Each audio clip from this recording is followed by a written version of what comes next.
Welcome back to our YouTube channel. No, YouTube. Hello everyone, welcome back to our channel, Progress with Property. I'm Rachel. And I'm Mike. Today we're going to talk about Vela Bay. Before we begin, it will mean a lot to us if you can like and subscribe to our channel, and please share our video contents with our friends and family. Thank you.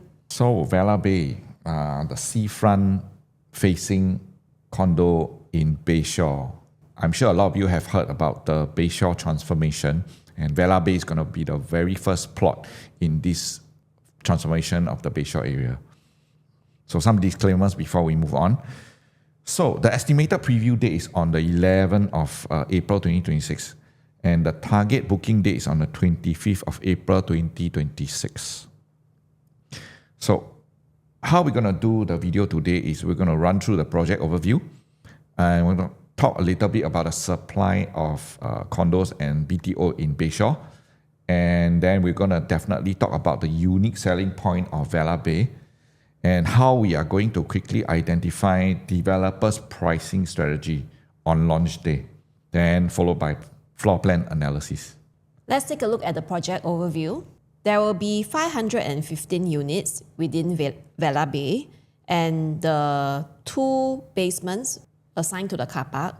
However, one interesting thing is that the car park ratio within Vela Bay will be 50% because of the presence of Bayshore MRT just right downstairs. If you move into Vela Bay, basically you will be in a car light region. And this is of course because it's a GLS land plot, so it will be a 99-year leasehold land.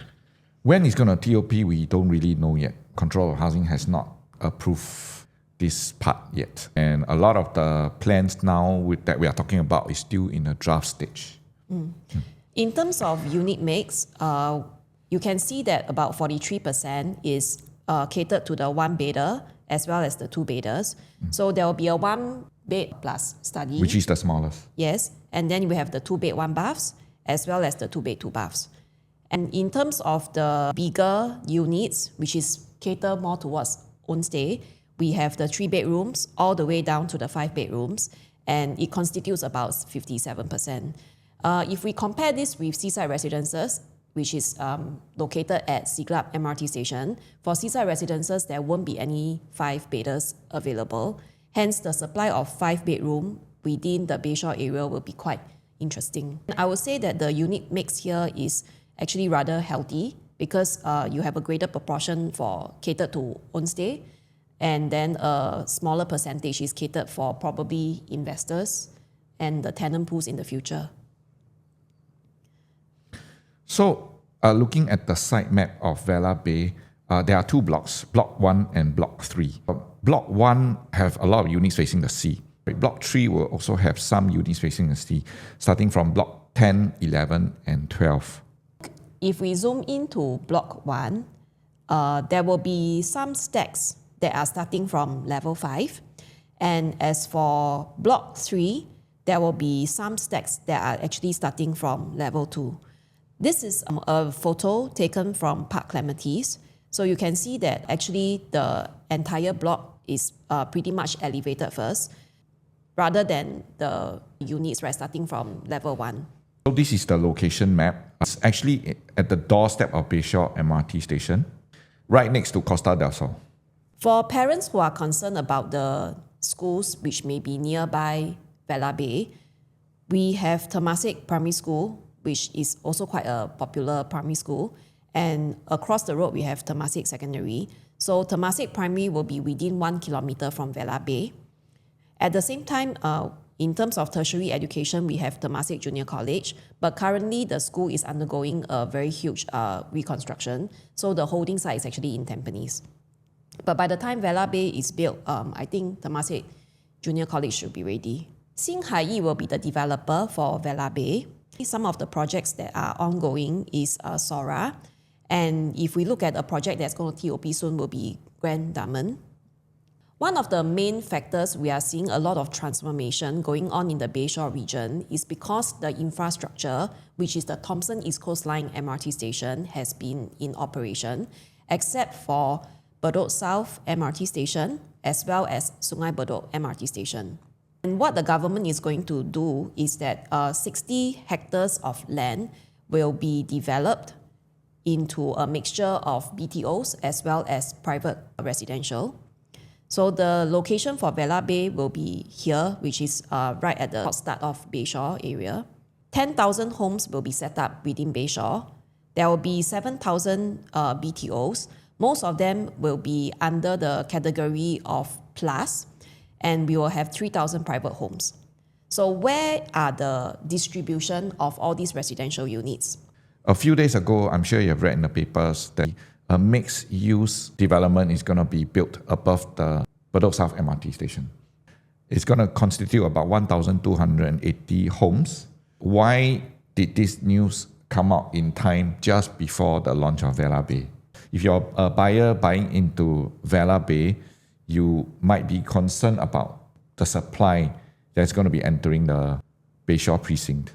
As URA released this land that is situated right above Bedok South MRT station, this will be the first integrated transport hub within the Bayshore region, and it will house a commercial space of about 22,500 square meters.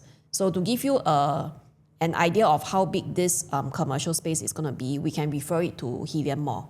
So let's look at the allocation of the different residential types within the Bayshore precinct. So this is the start of Bayshore Road where Vela Bay is. Okay, there's 515 units. Across, we will have a few BTOs, okay, and Bayshore Palms BTO as well as Bayshore Vista BTO has already been launched. Safra is also going to move into the area. So where will the 3,000 homes be now that Vela Bay is going to take up about 500 units, and the integrated transport hub is going to take up about 1,300 units. So where will the remaining plots be? It may be all the yellow spots that you see here, 1, 2, 3. Currently, if you manage to drive along ECP, you will notice that right beside Vela Bay, the land here has actually been cleared. But we don't know whether this is meant for BTOs or meant for private condominium. But the idea is there is a possibility that the next few plots that are coming up, maybe 2 plots or 3 plots, the private condos there may also have sea view just like Vela Bay. Will there be an oversupply issue within the Bayshore precinct? If you are a seller today, Singhaiyi will be the seller, right? Yeah. Would you be a bit more concerned about this oversupply issue, especially with the recent news about these 1,280 units that's going to come up in the Bedok South MRT station, and including some of the plots that are going to come up? You will be a bit more sensitive with the pricing? Possible. So as a buyer who is going to buy into Vela Bay, would you want to take advantage of this situation where maybe the developer might price it sensitively? Because so they are also sellers, they also want to sell and make sure they move the project. And as a buyer, you know that there are also other future plots that are going to come up. Would you also be spoiled for choice? Yes, definitely. So with this consideration goes back to whether the developer is going to price it sensitively. For the fact that we don't know where the next 1,006 or 1,400 private residential units are going to be, as it is right now, if we look at the supply of private condominiums along the Bayshore region, we can see that there's actually a total of 28 projects. Of course, because of the plot ratio restrictions, a lot of them are very small size development. I would say that for now, the contestants that we have against Vela Bay will be Leo Costa del Sol and Bayshore, and as well as Bayshore Park. If we take a closer look at the age of these three developments, which is next to Vela Bay. As a buyer, would you be concerned about your exit next time? And if you're going to be concerned about your exit next time, your holding period is going to be 5 to 10 years, because most likely you're going to buy for own stay in Vela Bay. right? Your holding period might be longer. So you might be concerned as a seller in future. If we understand the concern of the developer about the oversupply issue, maybe you would want to take advantage of this situation. What if the developer is able to price it sensitively?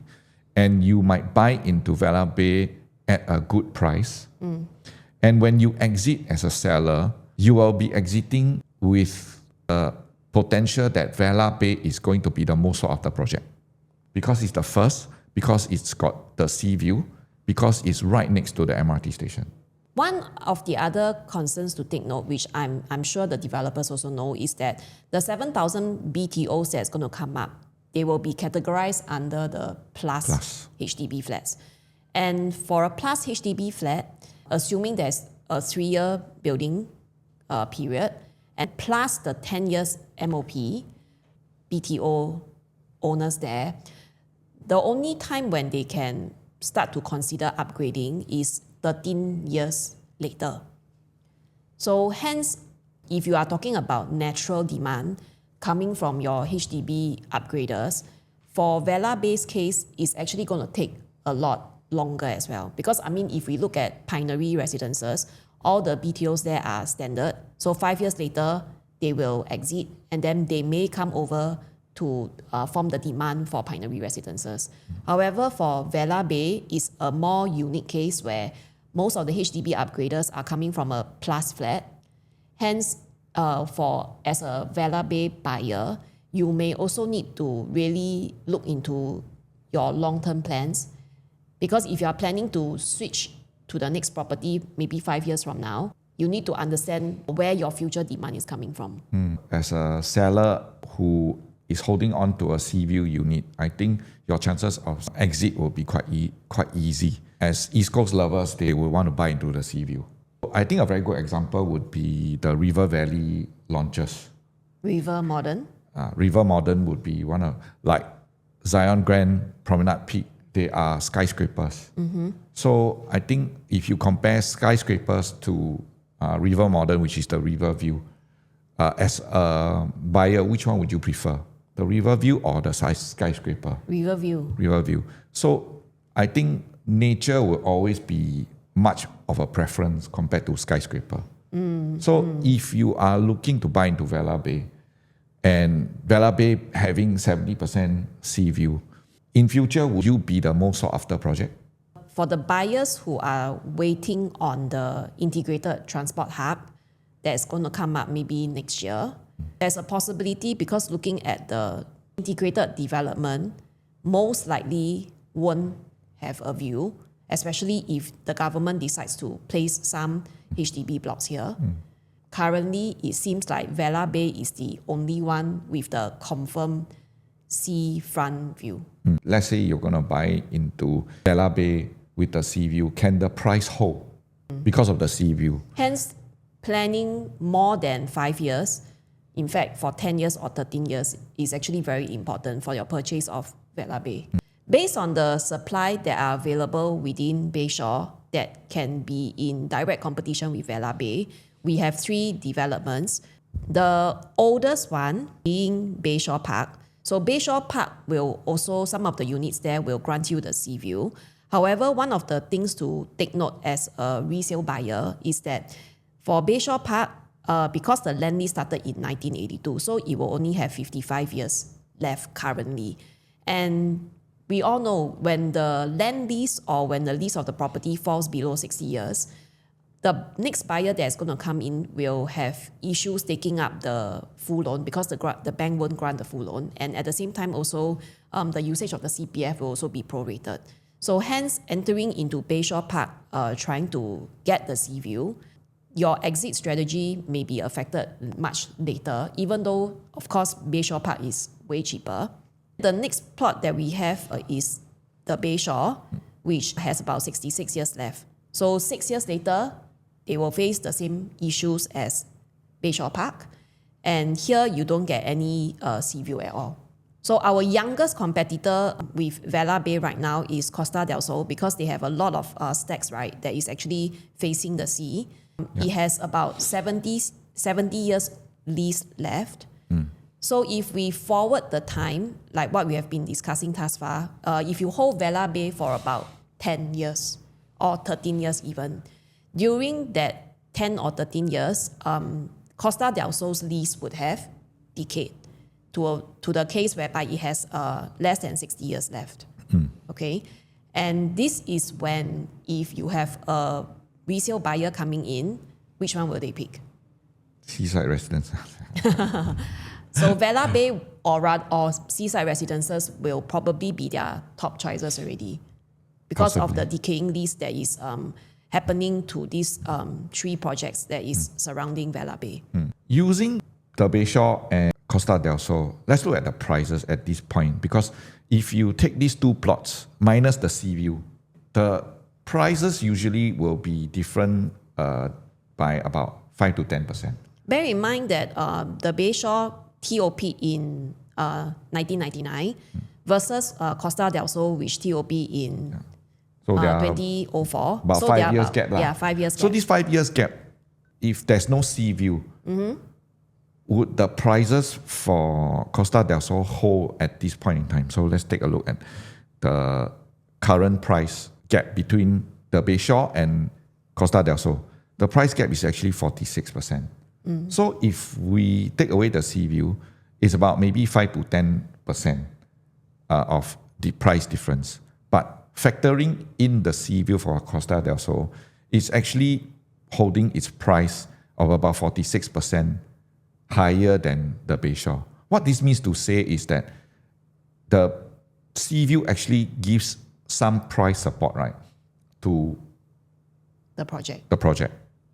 I think the fact that having the sea view itself, right, you can tell that even if we rewind about 15 years ago, which is in 2011, the price gap is actually more than 10%, even though the age is only 5 years apart. It's a 33% difference. So despite the 33% difference, or even currently the 47% difference, right, for the resale market of Bayshore versus Costa del Sol, the demand is still ongoing. So we need to see whether the performance for Vela Bay, about maybe 10, 13 years to come, will it be the same between Costa del Sol and Vela Bay? How are we going to find a sweet spot pricing in a new launch? We need to determine what is the unique selling point, and we need to identify the developer's pricing strategy. So why we need to talk about this is because as a buyer, you cannot overpay. The thing about buying into Vela Bay is that there are a few pricing tier, meaning the developer can load on per floor jump, including unit type, including facing. So you get 3 price loading in one unit. So depending on which one you choose. The worst is you buy into the most expensive, which has the 3-tier loading. Or you buy into 2-tier loading, where there is not so good facing, the unit type loading. Let's look at what is Vela Bay's unique selling point. It's definitely the $1 million sea view, and as well as the convenience, because it's located right beside Bayshore MRT station. With this unique selling point, there may be a possibility that the buyer here would want to buy naturally into the sea view. But however, it's important for us to understand what kind of strategy Singhaiyi may adopt on launch day to avoid overpaying while buying into the unique selling point.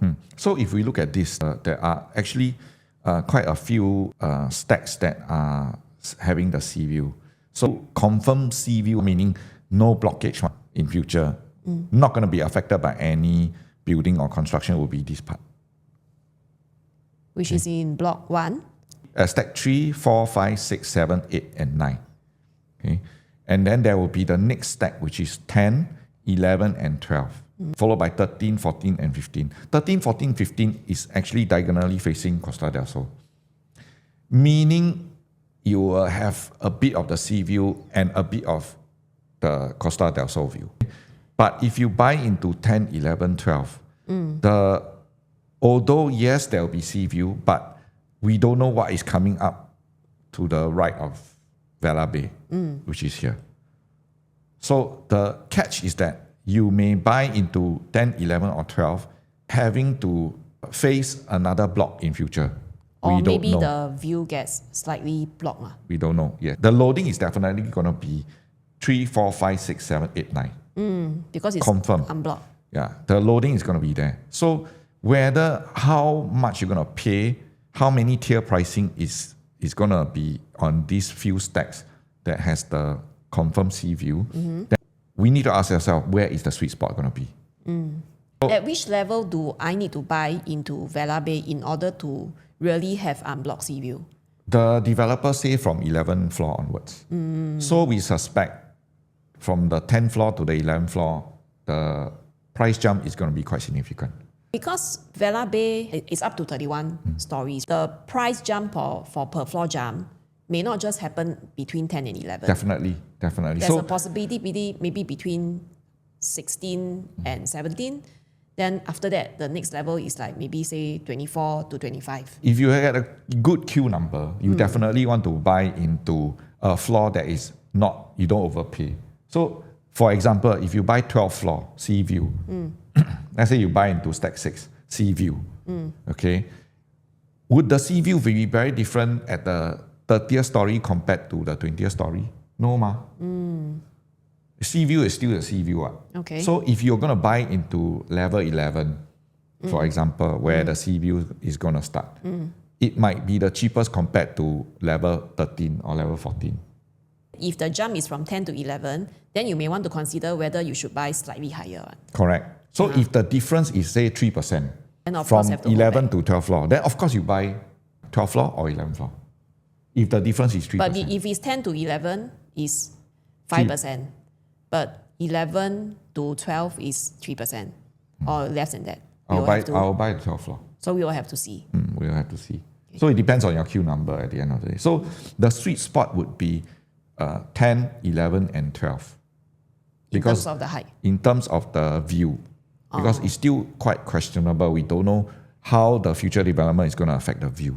If you buy into stack 10, 11, and 12, your exit time frame is the next 5 years before the next plot starts building or the plan for the next plot comes out. Besides the sea view, which everybody loves, we also have the low-rise views, which are indicated by the red arrows. So if you are in block 3, stack 18, 16, 17, and 18, this one here will be facing the Bayshore Drive Road, which is still quite quiet currently. But if more and more residential units are built, then the traffic may get heavier. And then you have stack 1, okay, which is facing low rise. Stack 2 will be a bit interesting because you get the pool view. Yes. So for investors, then where do you think the sweet spot should lie in? Buy the cheapest. Which may be around here? Yes. Okay. If you buy into this stack, actually there's a side gate here. Goes to the MRT. Yes. Let's take a look at buying into a project that has sea view. If I'm a buyer of Vela Bay and I have a budget constraint, I may have to, and my queue number is not as ideal, then there's a chance I will have to buy into the non-sea. the non-sea view units, which is facing all the low-rise buildings. My next question will be, can I enjoy a good capital appreciation against all the sea view units, which are also going to be my competitor when I exit? So let's look at seaside residences, because in seaside residences, the highest transacted is actually a 3-bedroom unit. It's actually 2,007 per square foot. Okay, and this is stack 9. Stack 9 is sea facing. Okay. Stack 9 Stack 9 is here. here. So if we look at stack 9 transacting already at 2,007 per square foot, those that are not sea facing, stack 34, which is not sea facing. 34. 34. Here. Yes. Not sea facing. Not sea facing. It's already transacting at 2,523 per square foot. The sea view helps to influence the non-sea view units to actually increase in price. So if you buy into Vela Bay, even if your queue number is no good, you buy into non-sea view facing, you have the support of the sea view facing to push out the price. I guess also it may boil down to the question of demand and supply when it's time for resale. Because if I'm holding on to, for example, a very livable three-bedder and I'm getting to enjoy the sea view every morning, there's also a tendency that I may be very, very unwilling to let go of my unit in the resale market, at least not in the short term. True. So hence for the buyers who are owning a non-sea view unit, who wants to exit slightly earlier, this will be the pool of supply. And if a resale buyer having very limited choices, but they need the convenience, right, of being at the MRT station, and then they want to send their kids to Temasek Primary School, then the demand may also shift very subtly towards the non-sea view units. Or confused about selecting a unit at Vela Bay. Is it Vela Bay or Vela Bay?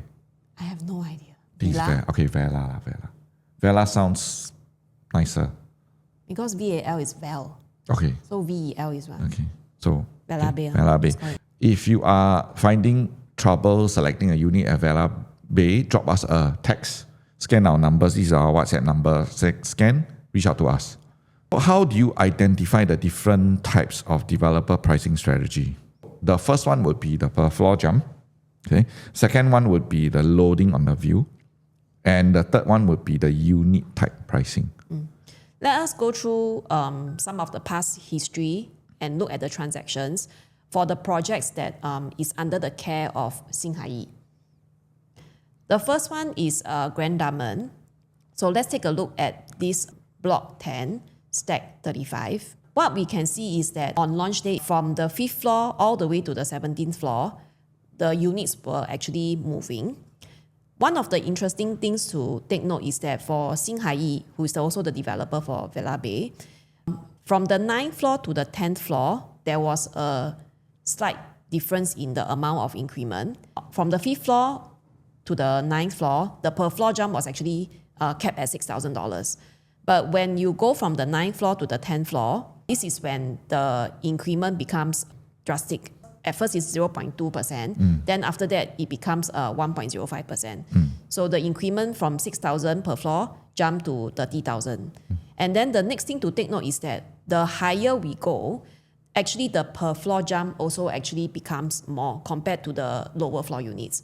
So from 11th floor all the way to 17th floor, which is the highest in Grand Diamond, now the increment is all 12,000. So like we have mentioned, Vela Bay is actually quite a tall building. Tall building, yeah. Hence, we may witness a few per floor. We definitely will notice per floor jump.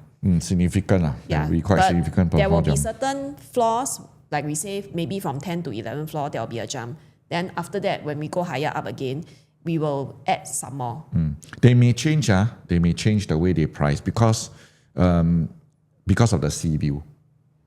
So we are not saying for sure they're going to price it this way, but definitely from the 10 to 11 floor, because 11 floor onwards, it's a sea view. Yeah, you clear the trees, then you see the sea view. So from 10 to 11, there is definitely, we feel, going to be quite a significant loading on that jump. But maybe from 17th floor or 18th floor onwards, how the developer want to adjust, then that is another question that we must be able to spot very quickly on launch day itself. Correct. Now, the next strategy that we are looking at is the facing or the view loading. And again, we are going to use Grand Diamond as an example. Okay. So within Grand Diamond, we have three kinds of facing. There is pool facing, all right? And then there is the landed facing. But even for the landed facing, we have the better landed view versus the normal landed view. Okay. And here we have 3 units. Stack 14, which is facing the pool. Then we have stack 35, which is facing the landed, versus stack 61, which is also facing the landed. So what are the price difference between each one? All of them are on the same floor, transacted all on the same day. So you will notice that For the pool facing view, okay, versus Stack 35 landed facing view, the difference was about 3.5%, which amounts to about 96,000. Okay. Then if you have the pool facing versus the premium so-called landed view, the difference is 180,000. So it's almost a 6.6% difference. Then between the two landed views, okay, the difference is 84,000. So if we look at this between Stack 61 and Stack 35, actually Stack 35 has a bit of the morning sun, whereas 61 is actually north-south facing. So therefore, there is this premium in terms of the orientation of Stack 61. So if we bring this back to Vela Bay, this example may apply to those sea view facing that are not so good, meaning 10, 11, 12, 13, 14, and 15. Yeah. So maybe this one is the most expensive. Yeah. Definitely one, right? This bunch is Confirm. the most. Yeah. So anything you touch in block 1 definitely is a premium. Yeah. Then you plus the floor is a premium again. Yes. Then maybe you plus the unit type. Yes. There is another facing. There's another premium again. So it's triple premium. Correct. Cheaper views will be from here 13, 14, 15. Correct? Because most likely, I mean, the view you know already is just Costa del Sol, right? But then maybe the cheapest sea view will be 10, 11, 12 Maybe because it's also pool view facing. So if you buy the low floor, You get pool view. you get the pool view. Oh, yes. Correct. Starting from the fifth So floor, right? So yeah, so the loading might be also on the pool view. Of course, the cheapest one will be Stack 16, 17, and 18. And 1, 2, and 3. How the same developer actually did a few tiers of pricing. So this one example here that we are showing you is they are adopting per floor jump plus the view loading. Sora is also developed by Singhaiyi and is located within the Jurong Lake District. Hence, there are quite a number of stacks there that is actually facing the very beautiful Jurong Lake. So obviously for Sora, if you buy into Sora, you want the unique selling point will be the lake view. Because the park, right, there has very, very tall trees. So apparently if you buy anything above 8th floor, you'll have a clear view of the lake. So you can see here that on launch day, the jump from the 7th floor to the 8th floor is actually 33,000. This is what we mean by you have a per floor jump plus the view. Loading of the view. Yeah, loading of the view. So how do we identify the sweet spot pricing to optimize your purchase price? So we need to ask ourselves, does the per floor jump applies to block stacks, right? With the sea view versus no sea view, of course, and the pool view. So by looking at this, we need to understand exactly where you are going to buy into with a good queue number versus not so good queue number. But the whole entire point here is to buy into the unique selling point, but you avoid overpaying. So I think looking at, I'm not certain, looking at the facing of these few stacks that are sea facing, I personally would think if you want to buy into the sea view, 11th floor and above, and you don't want to pay a premium, go for 13, 14, or 15, in my humble opinion. Because if you buy into 10, 11, 12, low floor, they will look on the Pool view. pool view. And they also may look on the unit type. Okay. Now let's see the next example whereby you are definitely paying the highest premium, whereby there's a 3-tier pricing, price loading. So it's per floor jump, then add the view loading, then you add the unit type loading. Okay. This is the most recent transaction in River Modern. River Modern, the highest level is 36th floor. There was a 4-bedder transacted on launch day itself. And of course, this is being the 4-bedder, the developer positioned it such that you see a very good river view at River Modern. You are buying at this buyer is buying at the highest floor. So that means that the per floor jump that he's experiencing is the maximum already. And then at the same time, because he's buying into the biggest floor plate, the For River Modern, the bigger floor plate ones actually had a higher per square feet. Okay, so that's the second tier loading. Then because it comes with a river view, so hence it comes with the third tier loading, and the price tag is close to $3,700, which is actually the highest transactor one. If we go into Vela Bay, we need to ensure that we aren't going to be the one that is holding the maximum PSF record. Correct. So hence we may need to ask ourselves whether should I just buy, maybe do I cut off at 15th floor, or do I proceed on to buy at like the 25th floor? Do I walk away? Because if my number is not good, I definitely end up I have to buy 25th floor, right? 20th floor and above. Let's talk about the floor plans. Okay, so the smallest unit type in Vela Bay is the 1+ study. Okay, it's a 484 square feet. Okay, it's sea facing. It's at stack 4. So the layout is quite normal, nothing to shout about. It's good that they give you the plus study lah. You can use it as a storeroom or really a study room. And the master bedroom size is quite big. Yeah, but the toilet has no window. It's an open kitchen. Okay. So next we talk about the 2-bedroom. The 2-bedroom has 3 types. They are all 2-bed, 1 bath. The first type is the 2BRA, which is 592 square feet, stack 11, sea facing. The living room splits in the middle of the 2 bedrooms. So the balcony is about 5 square meters for all the 2 bedrooms. So in terms of the size, if you were going to buy into the 2-bed, 1 bath, the 592 stack 17, I think will be the cheapest. They are all the same size actually. They are all the same size, but I think this will be the cheapest. And the 2-bed, 1 bath, I think the developer is quite clever to put the not so good 2-bed, 1 bath as the sea view unit. Because why I say it's no good, because if you look at this entrance here, the entrance here is actually very, very narrow. So it's not that great if you compare to the 2 other 2-bedroom types. If your budget only allows you to, for example, buy up to a 2-bedder, we need to understand that if I buy into stack 11, which probably will have some amount of loading because it has a sea view, versus I buy into stack 17, correct? It all depends on your queue ticket number already. Because there's no point buying just for the sake of buying as well, right? We need to know when to walk away. Yeah. But as far as possible, we will not recommend stack 6. Because stack 6 is, you are definitely paying the highest premium for the sea view. But yet, layout-wise, is the least ideal. The 2-bedroom is the 2-bed, 2 bath, which is the 2-bed premium. So it comes with 4 different types of the 2-bed, 2 bath. Okay, the first one is 689 square feet. It's at stack 8. Okay, it has the sea view and it's a show unit. When you enter through the foyer, the kitchen area is actually very, very wide and very, very big. So you can actually put, instead, if you want to shift your dining table to this part, also can.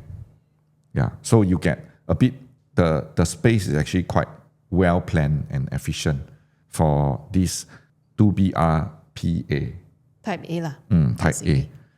The other not so ideal one would be the 2BRPD, the D unit, because if you look at this, the entrance into the foyer is quite narrow here. Oh, there's suddenly a jut out from the... Yeah, it's suddenly a jut out here. So I don't know how this place, this is the first time I'm seeing this kind of layout. Quite weird.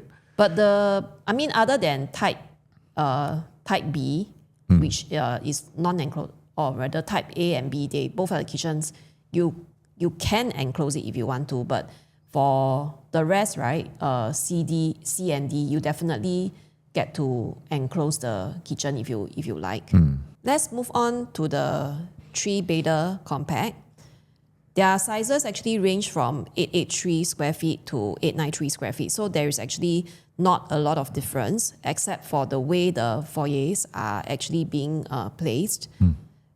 The thing here is that for type 3-bedroom type BRB, this is our most preferred layout because you can see that In the bathroom, you have windows. The kitchen, you have windows. And the master bathroom also has window. So there's a very high chance that Stack 18 may be highly contested for own stay. However, do bear in mind that for Stack 18 is actually facing the low-rise buildings, so you don't get any sea view here. But the layout here, I would say, is actually more decent compared to the sea view type, which is 3BRC. So 3BRC offers you a slightly different layout where it's actually dumbbell units. But for the kitchen-wise, right, it's actually an open concept kitchen.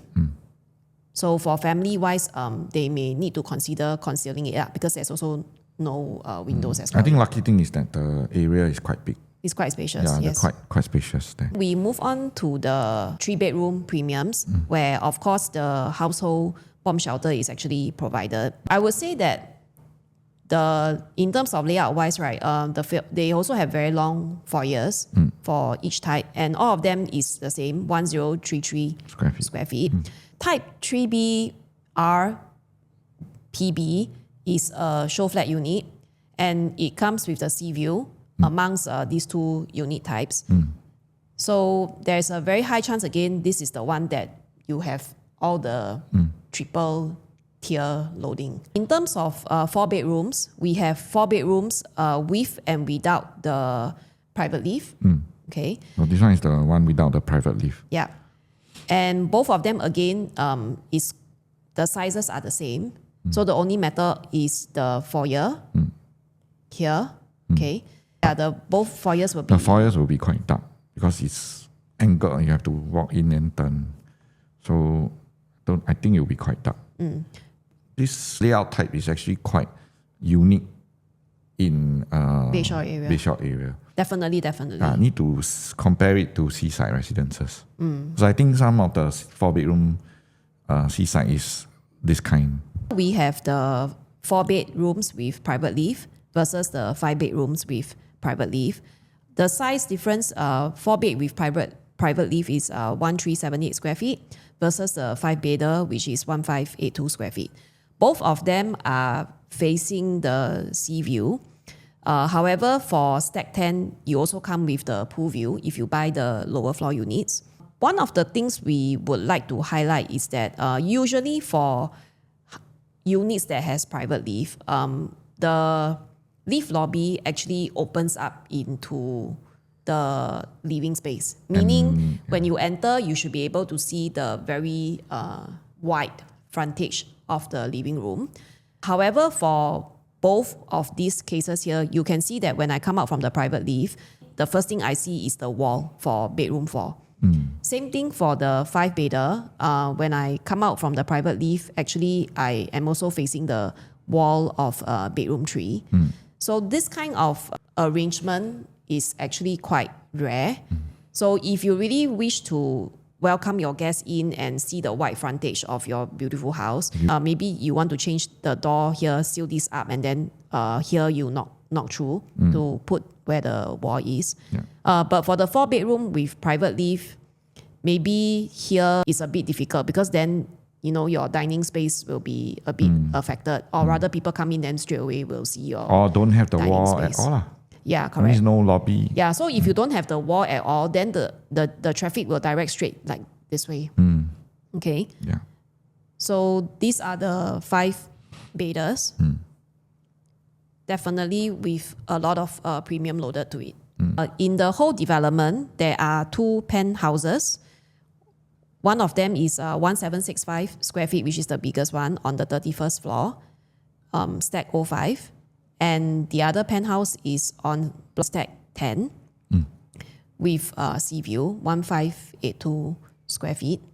So basically, this kind of single floor plate penthouses, they are extremely rare along the Bayshore area because even if you have penthouses, based on the non-GFA harmonized standard, plus your bay window, plus planter box, everything, and all the very big roof terrace, right, you will usually find duplexes in this region. Correct. So that's all our sharing for today. And if you like to find out more on how to select a unit, you can also reach out to us, scan, and it will be directly linked to our WhatsApp, and you can chat with us from there. So that's all for today. Till the next one, see you again. Thank you. Bye-bye.